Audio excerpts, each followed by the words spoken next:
This is episode number 235 with Sabri Suby of the Foundr podcast. What you need is thirst. You need to be a thirsty human who is intent on learning. It's a really fascinating exploration of human potential. Now, the Foundr podcast. Even the greatest entrepreneurs had help. If you want to learn from the most successful founders on the planet, you are in the right place. Branson, Mark Cuban, Tony Robbins, Tim Ferriss, Ariana Huffington, Seth Godin, Steve Case, Gary Vee, Sophia Amoruso, Barbara Corcoran, Damon John.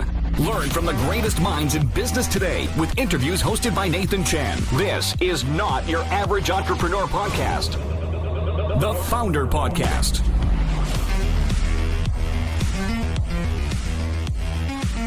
What's going on, guys? Hope you're having a great day wherever you are around the world. My name is Nathan Chan. I'm the CEO and publisher of Foundr Magazine and also the host of this podcast. So I just want to say thank you so much for taking the time to share your earbuds with me. Today we have an incredible guest. He's actually making a second appearance. He was on episode number 201 and his name's Sabri Suby. I've got to know Sabri pretty much over the last year as I convinced him to teach our Consulting Empire course. So if you have a set of skills that you want to turn into a freelance or consulting or service-based business, or you have an agency and you want to grow it, like Sabri is the man. Like he is an incredible marketer, first of all. Like I've learned so much from him on everything selling online. And, you know, he runs one of the fastest growing agency in Australia. He's taking it from 0 to 10 million in annual revenue in the past 4 years. And yeah, I have no doubt that he is going to conquer the world in the agency space, especially in the direct response digital agency space. But today I got Sabri to come back on because he's just launched his latest book, Sell Like Crazy. And he really tackles a question that I think a lot of people are facing right now, which is you've got this awesome service, you've got this awesome product, but how the hell do you sell this thing? Do you use Facebook ads? Do you use messenger bots? Do you use Instagram? Do you use Pinterest? Like there's all these different ways. There's blogging. There's so many different channels and tactics and strategies. And what I really like about Sabri is he's a master of his craft when it comes to selling online, and he goes really deep into the psychology behind it. So you're going to learn a lot on this episode about his latest book and the principles behind what he's learned basically to just really, really kill it with selling products and scaling businesses online. He's not only done this for his own agency, but he's done it for like tons of different clients as well. So you guys are in for an absolute treat. If you do want to know more about Sabri and the course that we got him to teach around starting and growing and scaling your own agency, consulting, or freelance business, you can go to foundr.com/consulting. That's foundr.com/consulting. And if you do like the sound of his latest book, make sure you go to selllikecrazy.co. All right, guys, that's it from me. Now let's jump into the show. I guess the first question I ask everyone that comes on is, how did you get your job? Yeah, so I guess if we talk about where I got my start when I was 17 years old in sales. It was my first full-time job, and it was a very cold, hard slap to the face. I was selling ink cartridges over the telephone, and I sucked incredibly badly at doing that in the beginning.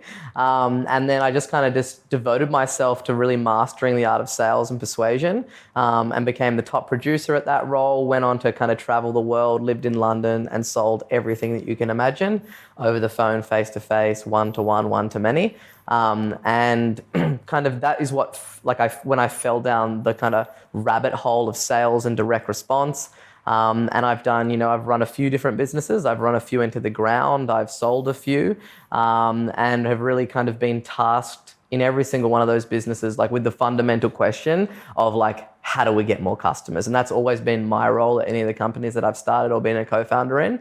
And that's kind of led me to the stage where I am right now with King Kong. Yeah. So I think the question that everybody wants to know is if you want to sell online, like what are the things that people need to be thinking about? There's so many different channels out there. There's so many different gurus out there saying you've got to be using messenger bots, you've got to be using webinars, you've got to be using Facebook ads. So like, what would you say to people that are like not happy with the sales that they're getting online for their business or the sales they're getting for their business in general? Yeah, sure. And I think that's a really great place to start because, one thing that I've really looked at becoming a master in is really the psychology and not the technology. Because like the traffic channel is kind of irrelevant, you know what I mean? Whatever the flavor of the month traffic channel is, whether it's Facebook ads or Instagram ads or Facebook Messenger bots or whatever it might be, that's just like a delivery vehicle, right? To get your message out there. At the end of the day, like, marketing and selling it's very simple, and it's when you break it down to its core principles, which is like, you need to be able to craft a message that resonates with people and is compelling and gets them to act. And then you just simply need to get that sales message out in front of as many eyeballs as physically possible, regardless of what the kind of channel is. And one of the core things that I really see, and the biggest fundamental mistake that I see businesses really making online, is that they're like doing the equivalent of like walking into a bar and asking a complete stranger to marry them, or like asking someone to have sex with them at first sight. Like, it's kind of ridiculous. And what I mean by that is they're going out to cold traffic and making offers to these people and trying to get them to buy straight out the gate. So really, like, the process that I take and what's kind of like one of the core principles that I run through in this book is like, how to take your prospects from Tinder to Netflix and chill. Do you know what I mean? Like, really how to go out there and put a message in front of complete strangers, and what are all the single steps that you need to take them through along the way to get them to become a high-paying client. And usually people are asking for far too much of a commitment on the front end when it's not logical to be walking up to a stranger and asking them to marry you. Yeah, so when it comes to all the different clients that you've worked with, and you've helped grow many different clients' businesses that are really, really fast-paced and incredible numbers and all sorts of things that I read in this book, like, where is the first place for people to start besides, grabbing your book, reading a copy and studying it like crazy? Yeah, in terms of like the first place to start when marketing their business online. Yeah, what do they need to be thinking about? Yeah, well, I think the very first thing to really think about is, what most people do is they think about like, what do they want to sell and what's convenient for them to sell, or where do their interests lies? And that's really the wrong place to start. Where you do want to start is you want to find out like, where is the starving crowd for what it is that you're selling? And you don't need to sit down and like have a magic ball and think of these incredibly esoteric thoughts about where they're going to be. You just follow the money. So you have a look, first of all, like, okay, like, what is the biggest problems that like people are facing in this niche that I want to operate in, or in this industry? Like, what is that hair on fire burning problem that everyone wants to solve, or everyone wants a solution to?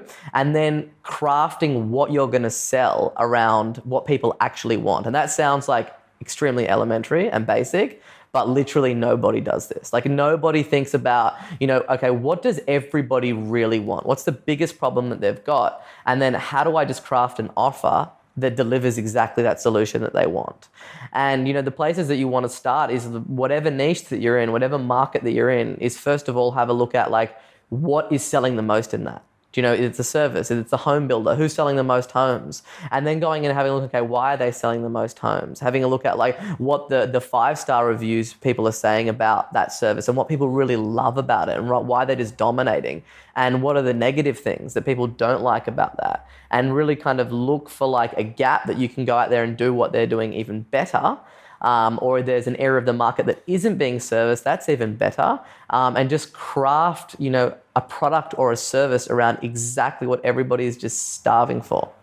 Yeah, love it. And talk to me about the magic lantern technique, which you talk about in this book. And Yep. like, you've got some crazy techniques and strategies. I know we can't talk about all of them, but Yep. yeah, like, what are some things that people can expect to learn, like the magic lantern technique? Talk me through some of your concepts, high level concepts. Yeah, sure. So like the magic lantern technique is really kind of about, having a look at like where your prospect is right now, as we just spoke about, like someone that's experiencing all these problems, whatever niche it is, they're overwhelmed, they've got all these problems, and they know where they want to get to. They've got like a desired end state that they're trying to get to, but they don't know how to get there.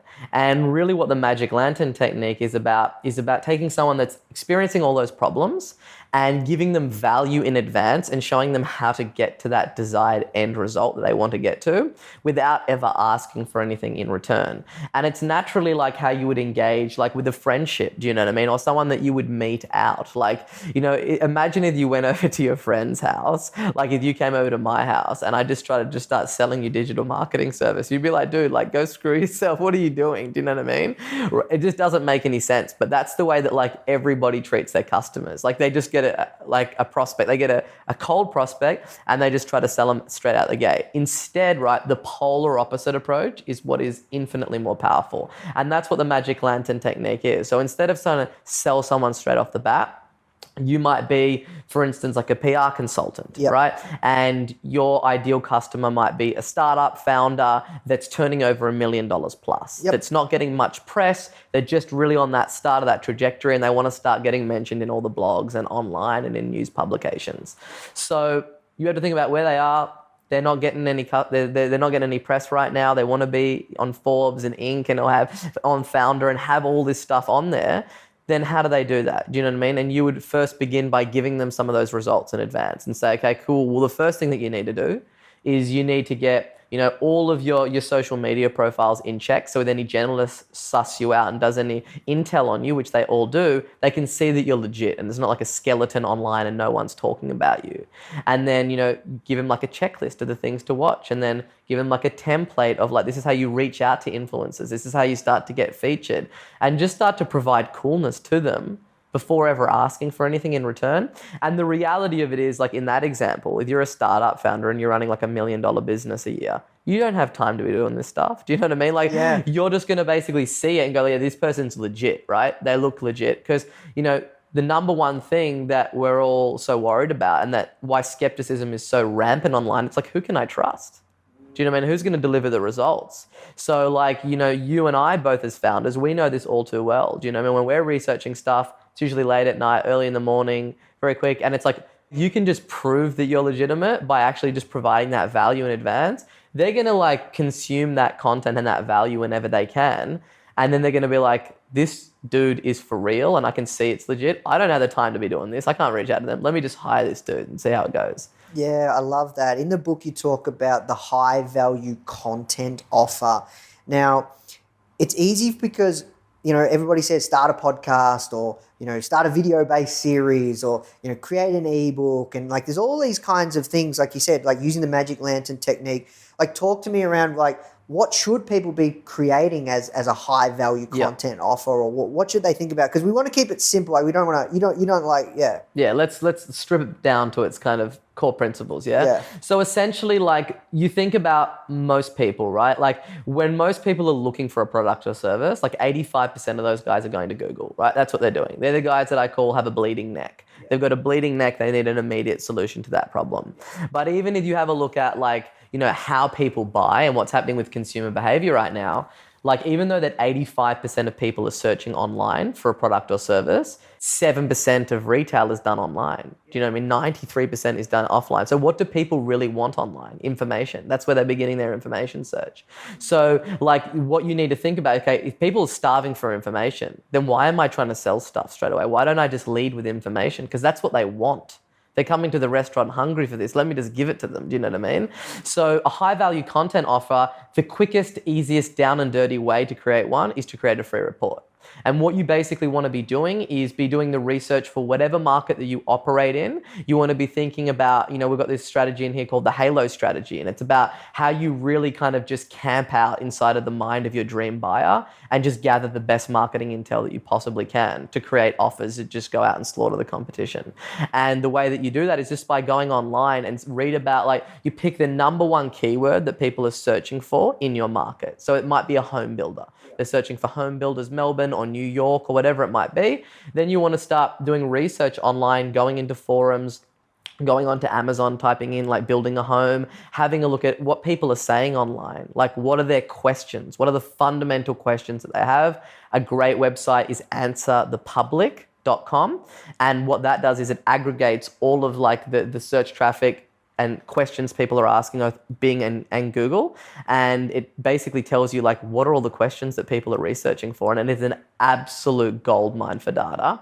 And then you can say, okay, these are all the questions that everybody has. Like, these are the things that people are starving for. So let me just create like a high value content offer, like a free report that literally addresses all of those things. The 7 fatal mistakes that you absolutely must know if you're building a home in Melbourne. What are they? I need to know them. Do you know what I mean? And leading with that instead of, here are all of our beautiful home designs. Speak with one of our sales reps who's going to hound you every day. Do you know what I mean? Yeah. So you're just leading with that information. They're like, oh, cool, this is awesome. And then that's obviously getting them to raise their hand in like a sea of people saying, yeah, like I'm interested. Like, you're not going to be downloading a free report about like the 7 fatal traps of building a home in Melbourne on a Friday night just to see what builders are up to. Do you know what I mean? You're in the market. You're actually out there researching, and then that allows them to identify themselves as being in the market. And then you can further go on just to provide value and educate them through a funnel and get them to reach out when they're ready, willing, and able to do business with you. And instead of having like an offer where you're going straight for the sale and you're like, here are all of our homes designs, get in contact with us, that convert at 3-5% if you're lucky, you start getting conversion rates of like 40%. Do you know what I mean? And it just allows you to get a lot more people on your list and a lot more prospective buyers. Yeah, so we talked about, going deep, doing the research, understanding the psychology of where that person's at. We talked about the, I guess, putting out some bait or, kind of not leading with asking that person to go home with you on the first date. Yep. And what's next? Like, talk to us around how do you actually make that person want to be, convert that person to becoming a customer. Yeah, sure. And so we think about like, so at this stage, they've kind of downloaded our high value content offer, right? They've hopefully consumed the information and people get busy as they do in their everyday life. And that's when you really want to start using automation to follow up on that person. And that's where like, okay, they've identified themselves. They've raised their hand in a sea of people saying, yep, I'm in the market for a home builder. And now what we want to do is we want to take some further of those questions that they had, some of those problems that they had along the way, and we want to provide solutions to those problems before we ever ask for anything.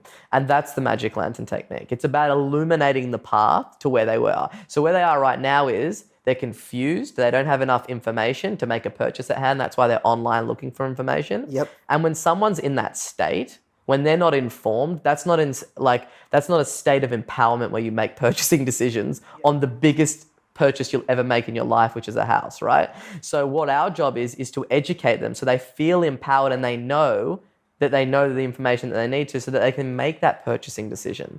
And the magic lantern technique is about illuminating that pathway of taking them from being confused, overwhelmed, not knowing, to living in their dream home and having it built. Do you know what I mean? What are the like 4 to 5 steps that it takes to take someone from knowing nothing about building a house or how much ratio of their deposit is going to be to the money that they can lend and all that kind of stuff, to getting them to the point where they're picking out tiles in their bathroom. Do you know what I mean? What are the steps you need to take?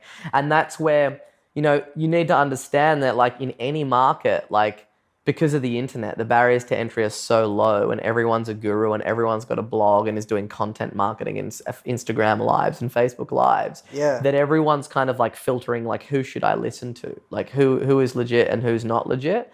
And that's why skepticism, I believe, is at an all-time high. It's never, ever been so high as it is right now online with how skeptical people are. And the way that you get over that skepticism, instead of just trying to like swim against this raging river and trying to swim upstream, you need to channel that and you need to basically overcome that. And the way that you do that is just by providing value and by not telling people that you're different and that, your homes are so great. Just like literally showing them how you're so knowledgeable at this field and how you can help them along the way on this incredibly big purchase that they need to make and illuminate that. And that's where most people go wrong. Like they might I've tried a free report and that shit doesn't work. Yeah. It's because they get an opt-in and then just hammer that guy to death with sales messages. Do you know what I mean? It's like, that wasn't an enjoyable experience, unsubscribe. So it's really about, being able to kind of have a value-driven selling system that just provides more value than any of your competitors are willing to provide. Yeah, one thing I've heard as well when it comes to selling is if you can, even during the sales process, make somebody better off than their interaction with you beforehand, before they knew you, then it's a win-win.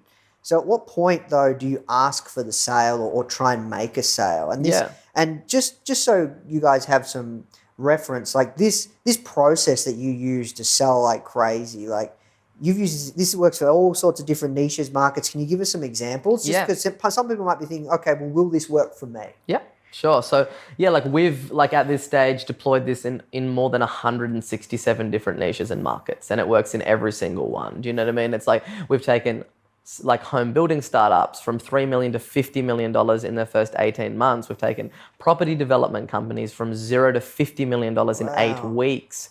We've grown, aged care business from like, 200, 400K to 3 million in 12 months.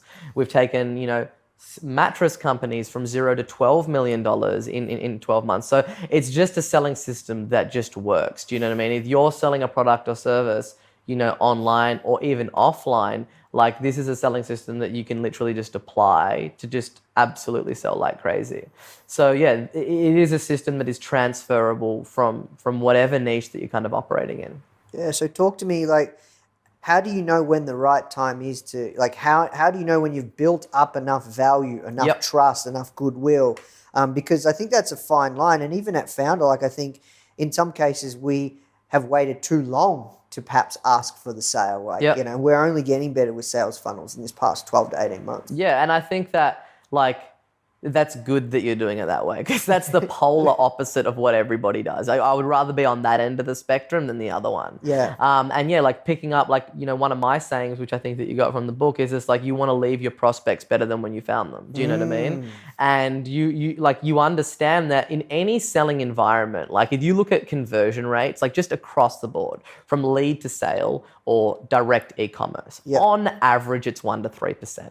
Right? That's just what it is. So 97% to 99% of the time, you ain't getting the sale, right? So instead of like leaving a bad taste in people's mouth and going straight for the sale, if you know that the large amount of people aren't going to buy off you, why not just build goodwill with them and let people spread that good word about you and provide value to these people, whether or not they bought from you? Because it's not costing you anymore to provide value. You're just doing a better service to everybody. Do you know what I mean? And your brand and your reputation and your goodwill grows in direct proportion to that. So coming to the point where, like, when do you ask for the sale? My whole rule is like, 80% value, 20% pitch. And like, I'm not saying like, hey, you just offer all your services for free and you go broke. Do you know what I mean? I understand well and truly that like cash flow is the oxygen to businesses, and without it, you will die. Like, I know that. So like, we're just talking about, if we know that the mass market is not going to buy, let's provide value to those guys. 80% value, 20% pitch. So you can still straight out the gate get those, what I call the hyperactive buyers. Yeah. They're the guys that are the 1% to 3% that are going to buy anyway, right? They're super keen. Yeah. So we're going to be presenting them with opportunities to raise their hand of wanting to engage in a sales conversation. Awesome. So let's switch gears and talk about one thing that you talk about in the book, which might be a little bit controversial, is just around, I guess, being afraid to sell. And this concept of sales cures all. And me and you have talked about this, and I'm a big proponent of it. Like, if you are struggling in your business, like, the only thing that's going to fix the problem is really sales, right? Yep. So talk to me around how people can get over that fear, because that is very, very common, that they're afraid to sell. Like, people are afraid to sell their product. They don't want to be too pushy. They don't want to come off as spammy. Like, talk to me about that. Yeah, sure. And I think like an important area to look at is like, if you're in a business, you're going to need to be providing, you're going to be needing to ring the cash register and bring in profits to that business in order to sustain it. And like, if you look at like the statistics are grim, 96% of all businesses fail, and 80% of those fail in the first 2 years. And even out of the, the 4% or so that don't, like, very, very few ever get to 1 million and 1 million plus. And the number one reason, that businesses fail is because they're undercapitalized. And why are they undercapitalized? Because they can't ring the cash register in high enough volumes with high enough margins to sustain their business. Do you know what I mean? So really, like, cash is the oxygen that businesses live off. And it's, cash is king, and, like, sales is the godfather. Do you know what I mean? That's how you get the cash. So it really is like, as the founder, like, your number one goal and your number one purpose really is to sell. Do you know what I mean? That doesn't mean that you need to be on sales calls all day long or writing every single word of sales copy, but it means that, like, 80% of your time needs to be really focused on driving revenue and moving what I call the money needle. Do you know what I mean? Like, what are those activities that you do that move the money needle? And that doesn't mean like, yeah, you have a shitty product and you don't focus on the product or service and you just fully build out the front end and only sell. That's like the opposite of what you do. Do you know what I mean? Like, you go and find out what everybody else is doing in your market and you create a superior product and a superior service to what everybody else is doing. And then you sell it 10 times better. Do you know what I mean? Like, people often think like it's one or the other. It's not one or the other. It's both. Do you know what I mean? And really, like, as the founder of a business, that's what you need to be thinking on. Like, you don't need to be doing, the mundane management tasks and like all of these things that don't move the business forward. Do you know what I mean? They're all essential functions to run a business, don't get me wrong, but they all exist to support the sales function. Like, if you don't have the sales function, there ain't no HR, there ain't no people to hire, there ain't no management. You're not managing anything if there's no revenue coming in. So like, if that's the main thing, you need to keep the main thing. And you need to be ruthless in looking at, okay, what are the activities that I'm doing every day in my business? Which ones are literally vital to moving this business forward and really driving it? What are those 4% of things that move the money needle? And ruthlessly cutting out everything else. Do you know what I mean? And you need to create a product and service that you believe in so deeply and so strongly that you would sell it to all of your friends and family. Do you know what I mean? Like, that's how confident you need to be on it. So it's like, it feels like it's like your moral obligation to really go out there and get this into the hands of as many people as possible, knowing also what the counter to of that is. Like, do you know what I mean? Like, I am so sold on what I do every day and the service that I provide in my business that I believe it's a disservice for anyone to go to any other agency because, they'll just be taken for a ride. Do you know what I mean? So it's like, and I'm so set on it that it's like, I've got friends and family that are clients and all that kind of stuff because I literally know what we're doing is the best that there is out there. And, you need to forge that. You need to create that in your business. And then you need to ruthlessly focus on, okay, now I know that this thing is legit. How do I get this into as many people's hands as possible?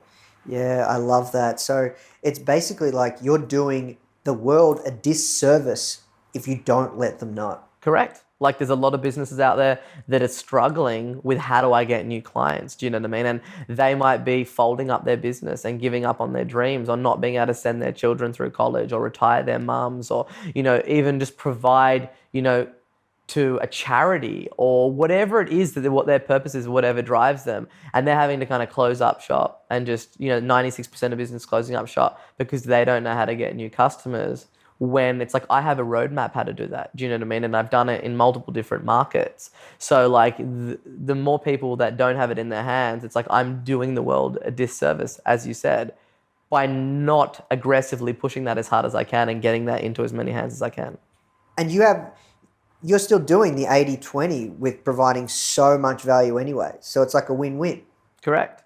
Yeah, and it's like, we're not again talking about just selling really hard and not providing value. I'm providing value to the people that I will never get any money from, that will never ever become a customer of mine.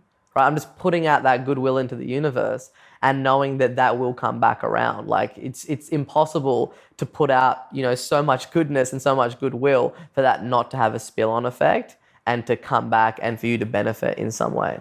Yeah, I love it. So one thing you talk about in the book, which I thought was quite interesting, and me and you have discussed this before offline, which is the whole thing around kind of PPC, Facebook ads, that direct response advertising stuff. And I've said to you personally, like, I don't think you can, like, I don't like the idea of having to rely on that channel or that as a channel, yep, or all those channels. And you've said to me, like, you believe that the market will tell you, and the person that can spend the most to acquire a customer will win. Yep. And you said in the book that there's an incredible opportunity right now because platforms like Facebook or YouTube ads or AdWords, like you have this unlimited pool of people that you can tap into and, yep, actually put your message or offer or say hello to any kind of potential prospect. Yeah.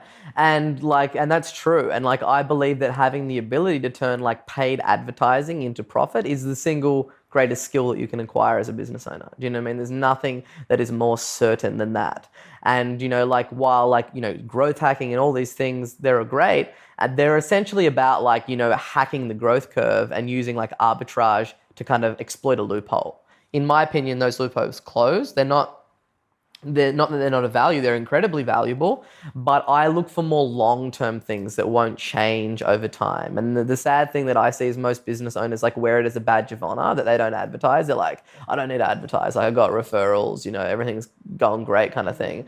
And when somebody tells me that, like, it's just a telltale sign that they're thinking too small.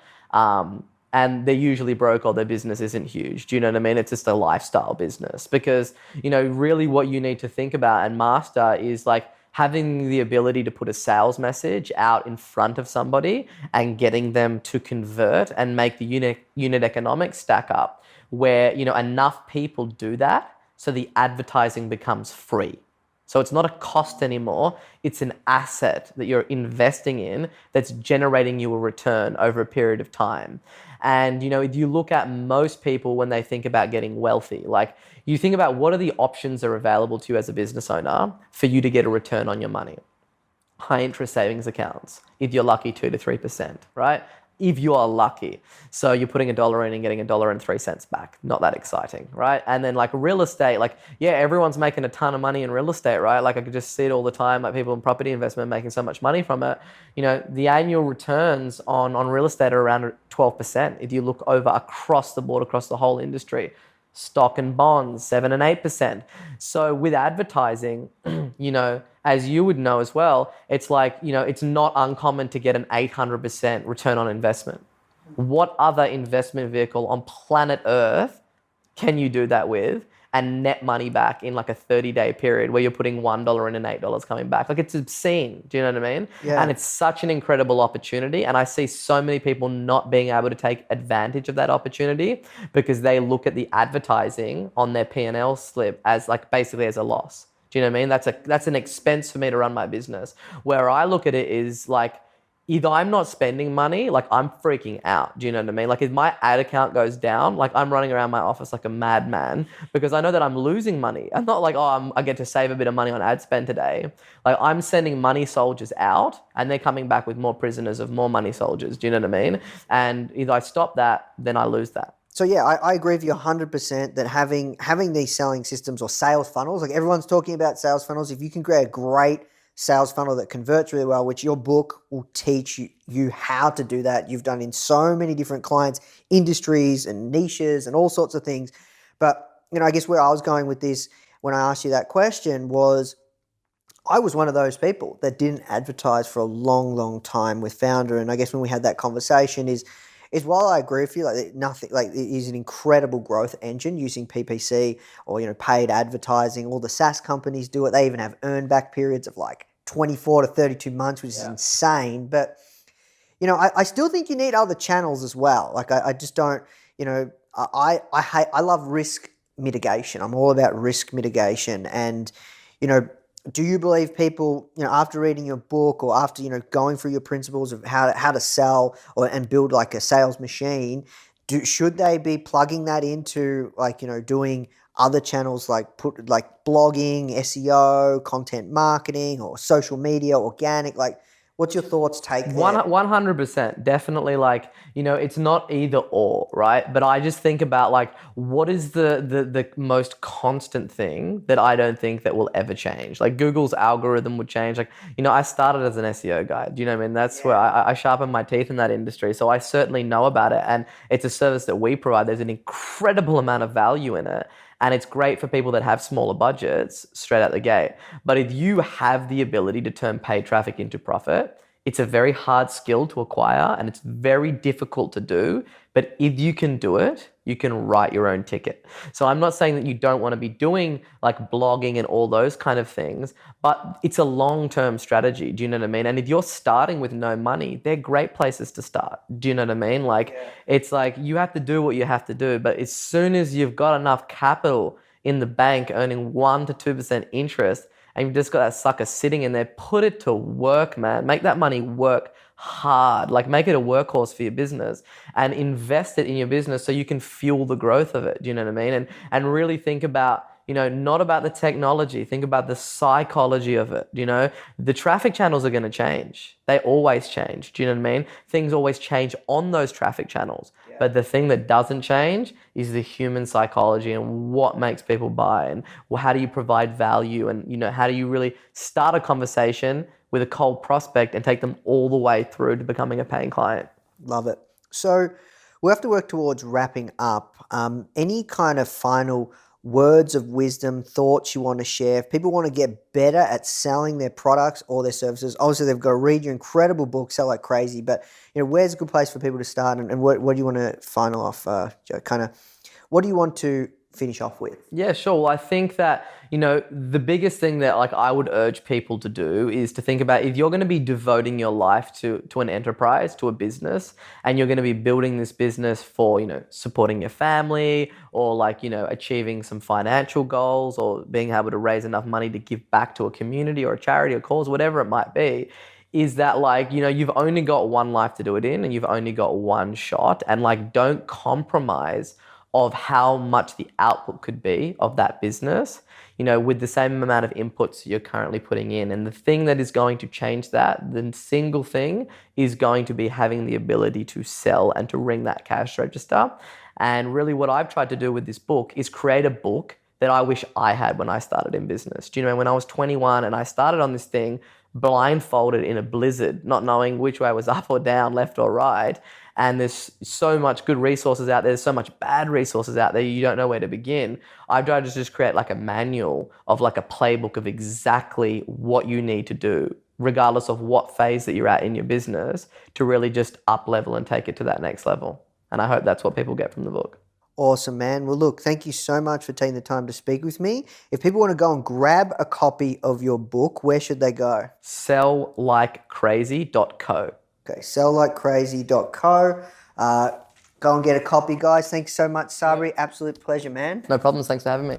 Founders, entrepreneurs, influencers, disruptors. We feature hundreds of in-depth case studies with the greatest business minds of our current generation. Building a business is hard. The Foundr mission is to help you create an ass-kicking business and help you learn straight from the mouths of world-class founders. Get your free printed edition of Foundr magazine featuring Sir Richard Branson. Just cover shipping and handling at foundr.com/Branson. That's FOUNDR.com/Branson.